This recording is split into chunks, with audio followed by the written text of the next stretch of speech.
नमस्कार। आज हम एक ऐसी जबरदस्त कहानी को एक्सप्लोर करने वाले हैं जो सुनने में शायद आम लगे, पर इसका मैसेज बहुत डीप है। एक चालाक बंदर और एक बेवकूफ मगरमच्छ की कहानी।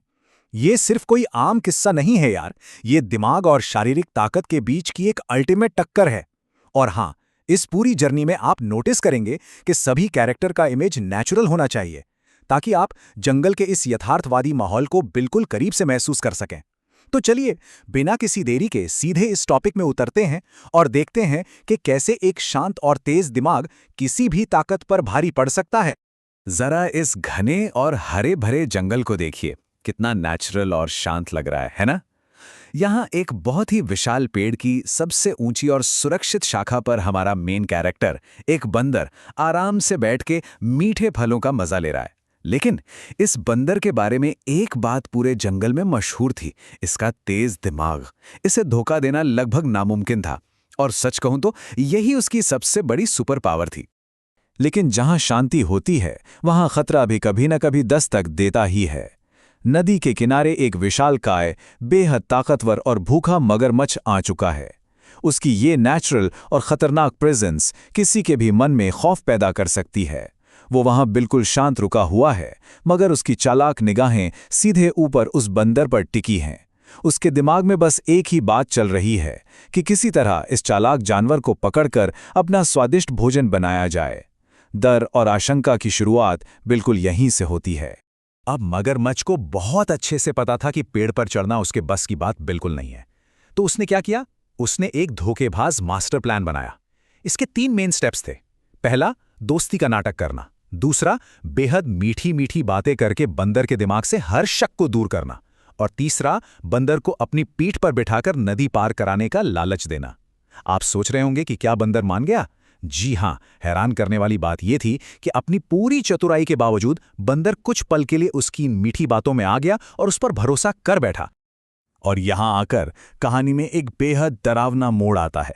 सोचिए, अब दोनों बिल्कुल नदी के बीचों बीच फंस चुके हैं। चारों तरफ सिर्फ तेजी से बहता हुआ पानी है, जमीन का कहीं कोई नामो निशान नहीं। और इस एकांत जगह पर मगरमच्छ अपना असली जानलेवा रूप उजागर कर देता है। वो साफ साफ बता देता है कि वो बंदर को घुमाने नहीं, बल्कि उसे मारकर खाने के लिए यहां लाया है। एक पल के लिए उस तेज घबराहट और पैनिक को इमेजिन कीजिए। बंदर अब ऐसी जगह पर घिर चुका है जहां से शारीरिक रूप से भागना लिटरली नामुमकिन है। नीचे पानी और सामने मौत खड़ी थी। ऐसे पैनिक वाले मोमेंट में जब कोई भी आम जीव डर के मारे सुन पड़ जाए, बंदर ने तुरंत एक ऐसी बात कही जिसने पूरी बाजी ही पलट कर रख दी। उसने पूरे आत्मविश्वास के साथ कहा, "oh, I left my heart on the tree, if you want to eat it, let's go back." यानी, अरे, मैंने तो अपना दिल पेड़ पर ही छोड़ दिया है, अगर खाना है तो वापस चलो। Just wow!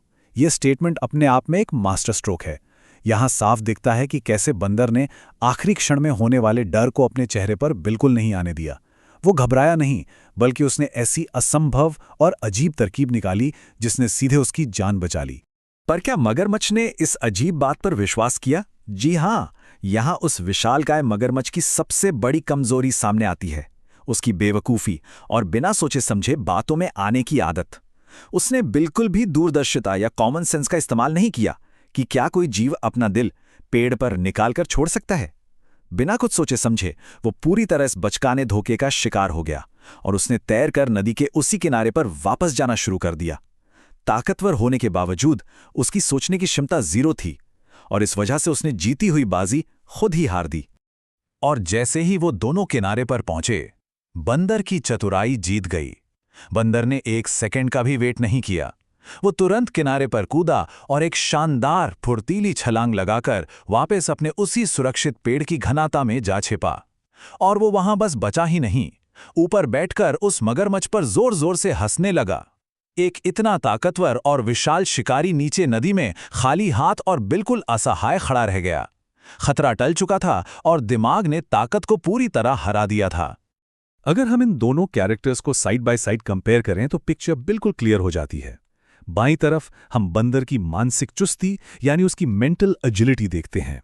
ये वही तेजी है जिसने उसे मौत के मुंह से वापस खींच लिया। और दाईं तरफ मगरमच्छ का भारी भरकम शरीर दिखता है, पर उसके साथ ही उसकी मूर्खता भी साफ नजर आती है। तो हमारा आज का सबसे बड़ा टेक अवे क्या है? टेक अवे ये है कि इस पूरी सर्वाइवल की लड़ाई में अस्तित्व बचाना किसी बड़े शरीर या फिजिकल डोमिनेंस पर निर्भर नहीं था, बल्कि ये स्ट्रिक्टली बौद्धिक बल यानी दिमाग की समझ पर ही आधारित था।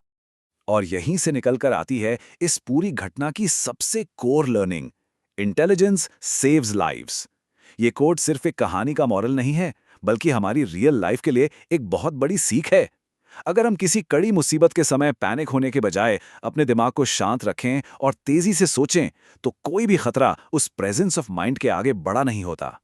सही वक्त पर लिया गया एक चतुर फैसला आपकी पूरी स्थिति को बदल सकता है। तो आज के इस डिस्कशन को खत्म करते हुए मैं आपके सामने एक सवाल छोड़कर जाना चाहता हूं।